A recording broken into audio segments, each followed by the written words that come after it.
The False Fulfillment Citations of Matthew chapter 2, Book 9 of the False Fulfillment Citation series, available at www.amazon.com in paperback and the Kindle formats. Bethlehem.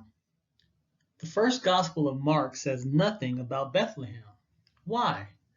Nazareth is stressed throughout most of the New Testament. Matthew chapter 2, 5-6.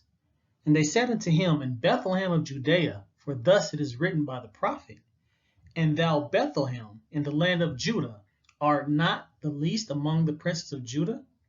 For out of thee shall come a governor, that shall rule my people Israel. The question is, did Jesus ever rule Israel? John 6:15. When Jesus therefore perceived that they would come and take him by force to make him a king, he departed again into a mountain, himself alone.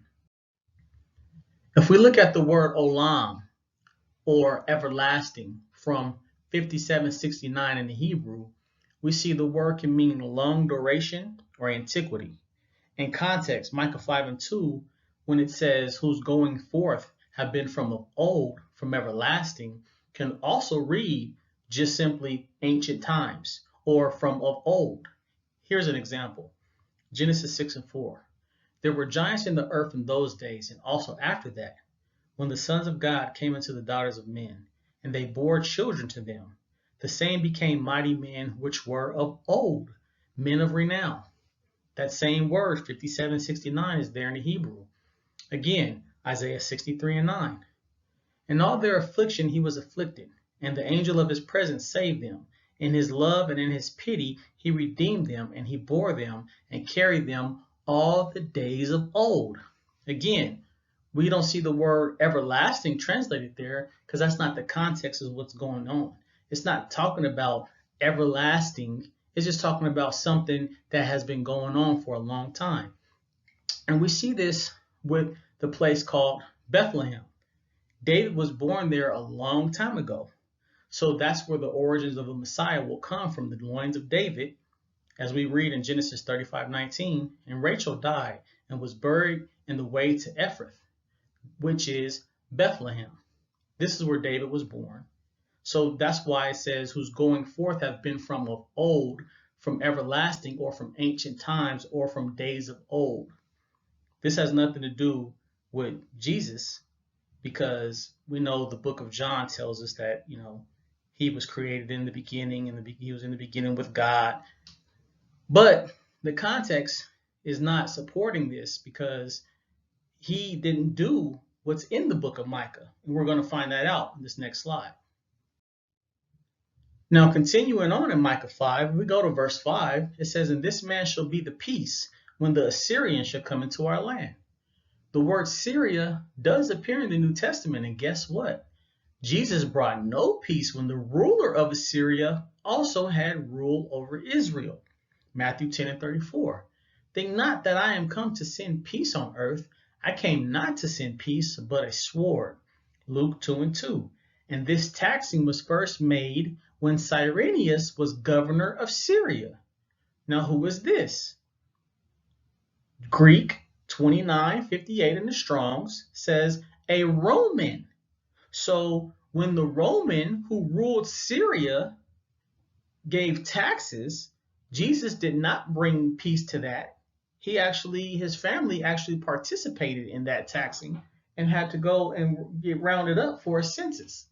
So this has nothing to do with Jesus. He didn't bring peace when the Assyrian came into the land, because the ruler of the Syrians was a Roman governor. It is finished. For those who want to say that, well, Jesus didn't fulfill the prophecy, although it says it was spoken to fulfill what the prophet said, because we know the new Christian doctrine or teaching is that he will return. And this is based on the Gospels, of course, but we have a problem. John 17:4 says, I have glorified thee on the earth. I have finished the work which thou gavest me to do. That word for finish is in the Greek 5048 in the Strong's Concordance. The definition is to bring to an end, to complete, perfect. John 19:28. After this, knowing that all things were now finished, that the scripture might be accomplished, saith, I thirst. John 19:30. When Jesus therefore had received the vinegar, he said, it is finished. And he bowed his head and gave up the ghost.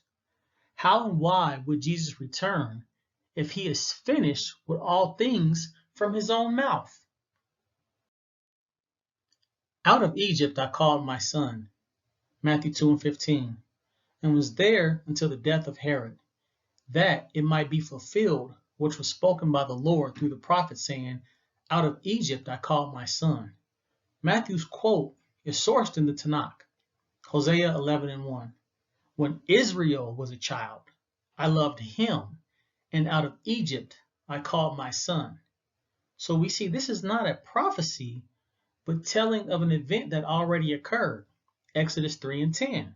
Come now, therefore, I will send you to Pharaoh, that you may bring my people, the children of Israel, out of Egypt, just as Hosea 11:1 says. Exodus 4:22. Then you shall say to Pharaoh, thus says the Lord, Israel is my son, my firstborn. If Israel is the firstborn son, called out of Egypt, why would Matthew replace Israel with Jesus? A voice was heard in Ramah, Matthew 2:16-18. Then Herod, when he saw that he was mocked by the wise men, was exceedingly wroth, and sent forth and slew all the children who were in Bethlehem, and in all the region thereof, from 2 years old and under, according to the time which he had diligently inquired of the wise men.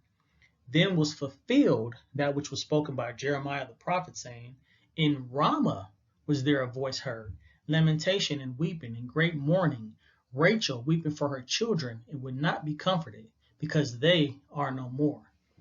We will go into the details of this prophecy that was so-called attributed to the time of Jesus.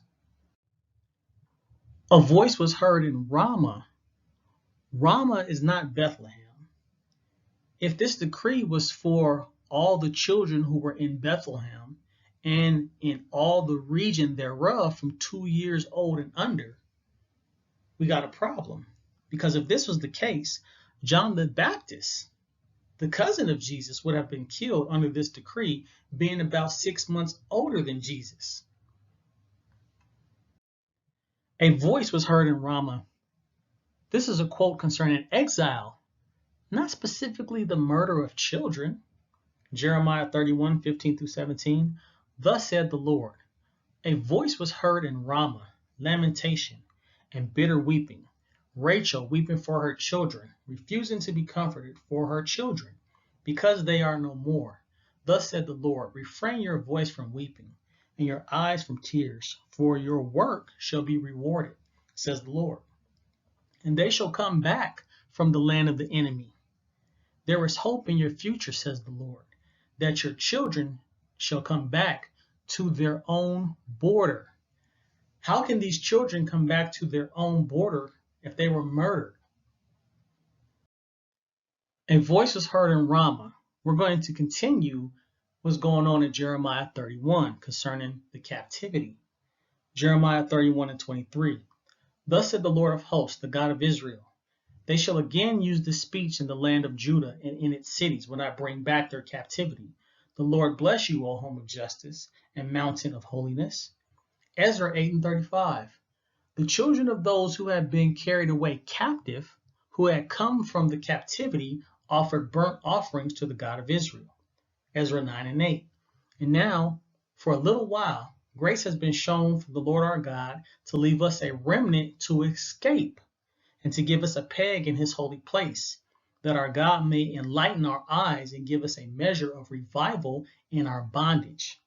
We see Matthew rip this out of context and try to apply the situation in Ramah to Jesus. We see Israel coming out of captivity. So Rachel was comforted when those kids, those children, and actually all those who went into captivity that survived were able to come back, as we read in the books of Ezra, and in the books of Nehemiah for further studies. He shall be called a Nazarene. No prophecy of a Nazarene exists. Matthew 2:23. And he came and dwelt in a city called Nazareth, that it might be fulfilled which was spoken by the prophets. He shall be called a Nazarene. If you have the authorized King James Version, you will only find this word Nazareth in the New Testament. There's Greek lexicon. Nazareth, a town of Lower Galilee, mentioned neither in the Old Testament, nor by Josephus, nor in the Talmud. John 1:46. And Nathanael said to him, Can anything good come out of Nazareth? Philip said to him, Come and see. Why would he say this if there was a Messiah to come from Nazareth? What happened to Bethlehem? And why is Mark silent on Bethlehem? Is Nazarene referring to the branch of Isaiah 11:1? And there shall come forth a rod out of the stem of Jesse, and a branch shall grow out of his roots. The Hebrew word for this does not correspond to what the Greek says in Matthew 2:23. In the Strong's Concordance, we see the word branch concerning Isaiah 11:1, which is a sprout or a shoot. But what about the Greek? If we continue on this word Nazarene in the Greek, or Nazareth, we will go into the word klados, 2798 in the Strong's, a young tender shoot, a branch, descendants. But in Matthew 2:23, the Greek is 3478, Nazareth, or Nazareth, or Nazareth. It's a place in Palestine, which is of uncertain derivation. Even in the Greek 3480, we see an inhabitant of Nazareth. This is not concerning a branch. This is talking about a place. Nowhere is there a prophecy of this type of branch from David coming from Nazareth. The Strong's Greek 2798 has 11 occurrences. Look it up yourself. Conclusion. Matthew links false citations to Jesus from the beginning of Matthew chapter 1 and Matthew chapter 2. I cover the false doctrine of the virgin birth in another PowerPoint on my YouTube channel, Dayvaughn Mays. My PowerPoints are brief, but I go into much more details in the books. Thanks for listening, and check out the series, the False Fulfillment Citation series, available at www.amazon.com.